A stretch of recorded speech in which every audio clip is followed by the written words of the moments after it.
Welcome viewers, this is Winch here.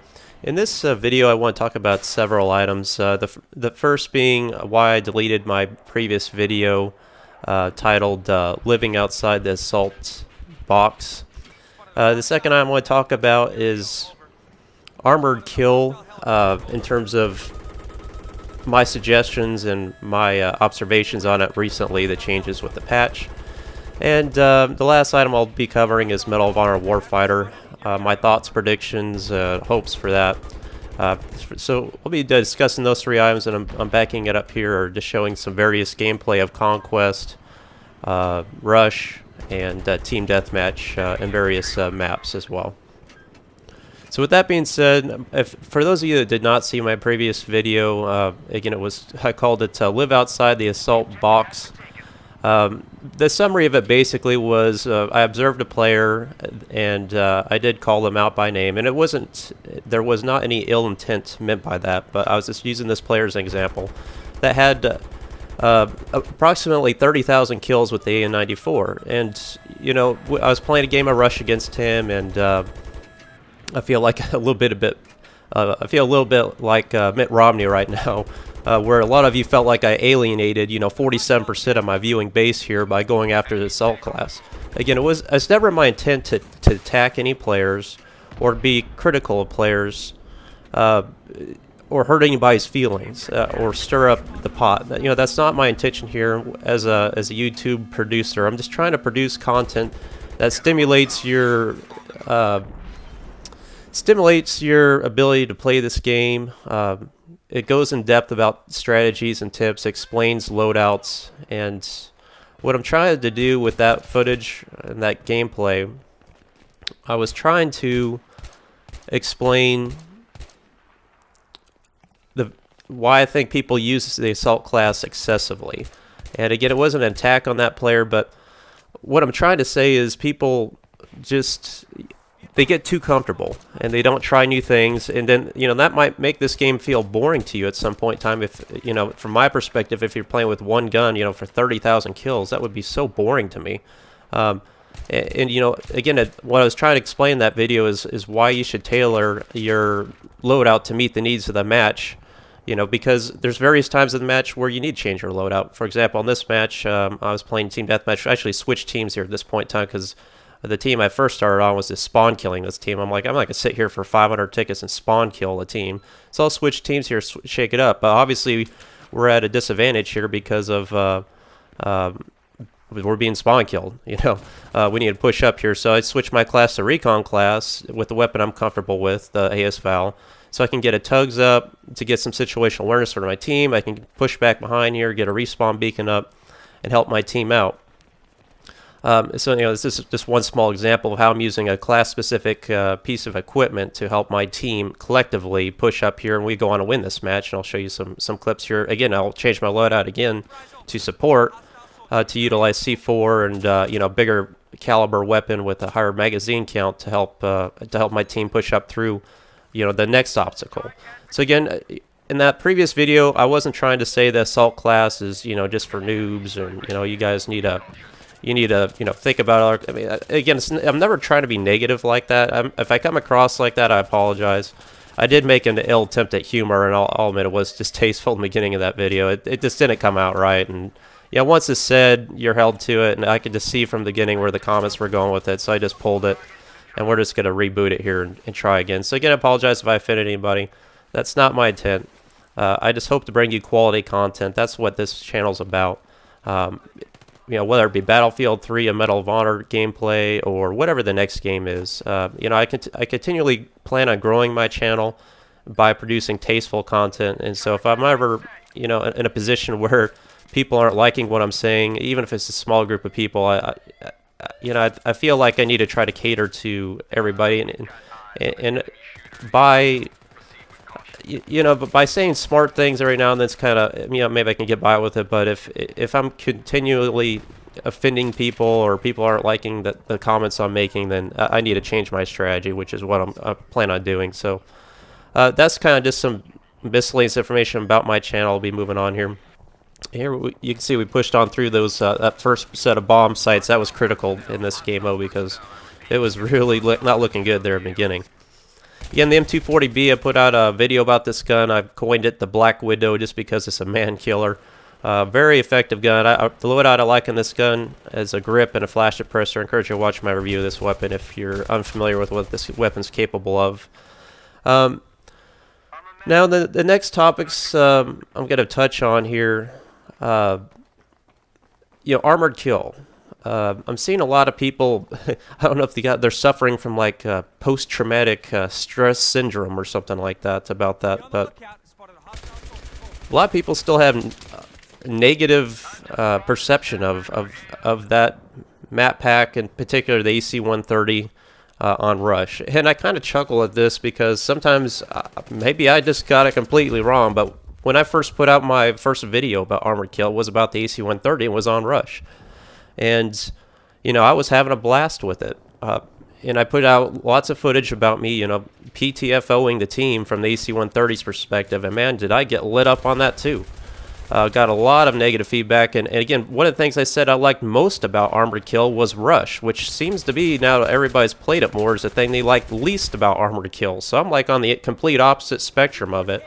And I'll admit, I don't play Rush that much because on Armored Kill, because most of the time, the team, when playing on a random lobby, and I'm not playing with my team or my clan, most of the time, you just don't, the team doesn't have that collective effort to know what they need to do at any given time. So whether or not, everybody, again, there's still in that mindset that the AC-130 is a primary threat, and I just played the other day on Armored Kill, or yesterday, and I honestly didn't even really see the AC-130 most of the match because either I don't know if it spawned at some point and it got shot down. I mean, I wasn't getting killed by it. I didn't see it in the air, but evidently it was there and it was gone, and it was an afterthought. But people are still running the Siglas, because they're constantly afraid of this air threat. Now, I was playing on Armored Shield at the time. Right here, this is again why I like support here. Just throw out C4. It's a lot easier to blow up enemies as opposed to shooting massive amounts coming through here. And the spread kill radius on the C4 is incredible. I mean, right here, just know they could be coming in here because they want to defuse this site. And anybody that gets within 6 feet of this door is pretty much going to be dead.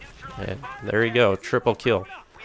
So, with Armored Kill, again, the primary threat, and my most critical recommendation or aspect of Armored Kill is that when you're on the defending side, that the attackers have too much armor and air support. The AC-130 is the only air support they should get as an attacker. No attack helicopters, no jets, nothing. Just the AC-130. Now, the ground support, I think they have too many vehicles. They got Jeeps. They've got mobile artillery. They've got striker tanks. I mean, at least 2 of those. That is way too many vehicles, whereas the defenders have practically nothing. I mean, you look at Armored Shield, and we got a tank and a helicopter, and that's really about it. That's not enough. Especially when you got to be planning on the AC-130 coming up there. And I cut out the last half of that match, guys, because it was pretty uneventful, but I just want to get the point across there how I changed my loadouts to meet the needs of that match. Now, here again, speaking of the AC-130, this was in my previous video, again, that I deleted, so I put this clip in, and I left the last clip as well, if you saw the previous video, with me running a team deathmatch on Bandar Desert. But again, the attackers just have too much armor, so when people are staring up in the air, people have seen this time and time again, looking for the AC-130, they have nothing in the engineer class to deal with, the onslaught of armor coming in, and that's what wins a match, particularly, when you're not working in cohesion with your team. So that's the main criticism I have about Rush right now on console. Again, console and PC are 2 completely different platforms. I've always played console. I would probably play PC if it had a controller support, just like, obviously consoles do. But I don't like the keyboard and mouse setup. I've explained that before and gone in depth about that. But, again, the main hindrance of console is a lack of players. Right here in particular on these maps. Now, this is actually pre-footage prior to the most recent patch of where they addressed, the AC-130 on Rush and the AC-130's damage that it receives from jets. For example, like they reduce the effectiveness of jet cannons against the AC-130 by about 30%. So they kind of give it a buff in that respect, and they also reduce its respawn time on rush and where it flies and this and that. So anyway, this is prior to all that's buffing and nerfing and all that stuff. But I really enjoyed this gameplay because I love this vehicle. People are really critical of this vehicle. I have a hell of a lot of fun getting in it and shooting air vehicles, shooting ground targets, leading ground targets. I like playing it on Conquest. I like playing it on Rush, but people really giving this vehicle a bad rap. It can be dealt with, and I still see a lot of people enjoying playing this with this vehicle. I mean, for me to get in this is terribly difficult. I mean, people are always trying to get in this thing. It's constantly full. A lot of people spawn camp it, so people enjoy this vehicle and they have fun in it. So therefore, I don't think it's right for us to talk about eliminating this vehicle. I don't think that's an option at all. I think this is a great addition to Battlefield 3. Again, it's just a vehicle that people need to understand how to deal with. They need to know how to work as a team. It just goes along with everything in Battlefield 3 about tailoring your loadout to meet the needs of the match at any given time, working with your team to address the primary threat, whether it be on the air or the ground, or strategize about taking objectives and how you want to formulate a strategy to combat defenders that are nestled in on objectives. I mean, look at the AC-130. If you got guys nestled in on objective, they ain't gonna be there for long, because this thing is just gonna eliminate them if you get in the right position at the right time, and then you work in unison with your ground targets. That's another great thing about this game is when you have a mic on. I mean, you can call in basically live air support, give any given objective at any given time, requesting assistance. And a lot of people criticize the splash damage on this against infantry. I don't think it's excessive because, it's infantry. I mean, this is an artillery cannon in the air. And I think a good example of that is when this thing goes against vehicles. I'm not a good player in this thing by any means, but it's difficult for me to take out tanks in this thing. I mean, particularly when they're at range and you're not right on top of them and they're moving. Oh my gosh, I mean, if they're moving at all, you got to lead that target huge. And it's really hard to take out vehicles with this thing. And you got to, of course, keep your situational awareness about you with vehicles in the air.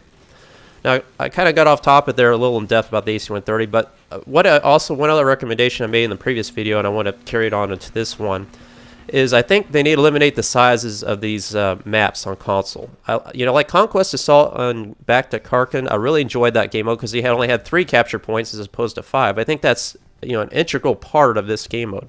If only we had like 3 objectives there on Albor's Mountains between like Bravo, Charlie, and Delta, that'd be great. Just keep the map in that kind of corridor, and that'd be fun. Just eliminating the scope of the map to kind of make it more, to give it more action for Conquest in particular on console would be great.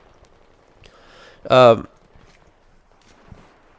my train of thought there, but anyway, you can see there I got a quick 10 kill streak there in Conquest from the AC-130, but it wasn't easy. I was having to keep my eyes up and out, as well as looking down and taking out jets and helicopters, everything else with the AA guns on that AC-130. So relax on the AC-130, guys. I know a lot of people still have negative feelings about it on Rush. I don't think that's the main culprit on Rush. More likely, I think it's just people's lack of addressing the threats, having the appropriate loadouts, working together. But I do think there's an excessive amount of armor and air support on the attacking side. I will admit that there is a little there's a significant imbalance there between the vehicles on defending side. This last clip here I left in, again, this is a 16 kill streak. You saw me softening up the targets there, again, with people embedded on Team Deathmatch. The mortar's a great tool for getting them off their butts and on the battlefield. So that motivated people to push up here, and I met them head on, and we went from there. But the last thing I want to talk about is Medal of Honor Warfighter. And a lot of people excited about that, myself included. I'm excited for any new first-person shooter that may be, a good blend between Call of Duty and Battlefield 3, because that's my background. I would like to see more kind of kill streak kind of stuff with, a new shooter, kind of like Call of Duty. But I like Battlefield 3 gunplay. I think it's much more realistic. I think these maps are incredible compared to Call of Duty. I mean, this is what Call of Duty needed to have, is maps like this. Calling AC-130 on this, or getting your kill streaks going on this. This would be a lot of fun. Why can't they make maps like this in Call of Duty? Obviously, they lack the knowledge and the know-how to do so. But anyway, the point I want to get at about Medal of Honor is I have a lot of concerns. First of all, right now, let's first of all talk about the first one. Medal of Honor, the first one, 2010, was a failure. I mean, I have to come out and say it. The sales were dismal. It did not meet expectations. So with that being said, the bar is pretty darn low for them to improve on. Now, I know it's with the better engine now, the Frostbite 2 engine, same thing we got as Battlefield 3. But I've got some concerns about that. The second thing is that they're offering the beta. It comes out next month, just a couple weeks now, and they're offering the beta only on Xbox. This, to me, is an epic fail on the developer's behalf. Why would you only offer beta testing to one out of 3 of your platforms, a very small marketplace of your platforms, and you don't have any time to even address anything. I remember when the Battlefield 3 beta came out, there was huge problems, in terms of frame rate or just map glitching. I mean, it was full of bugs. I hated it, to be honest with you. I thought it was a complete fail. But they addressed it, they fixed it, and they moved on, but they had time to do it. They're not going to have time to do it here with this latest beta. And the fact it's only on Xbox, I mean, we don't even know what's going to happen, how it's going to play out. And there's a failed knife attempt. We're not even going to know how it plays out on a PlayStation 3 or PC till it comes out on release date. I mean, why would you set yourself up for failure like that? It seems to me like they're trying to expedite the release ahead of Black Ops to try to just get some cheap buys, and this is a strategy EA likes to do, guys, when we've seen it before.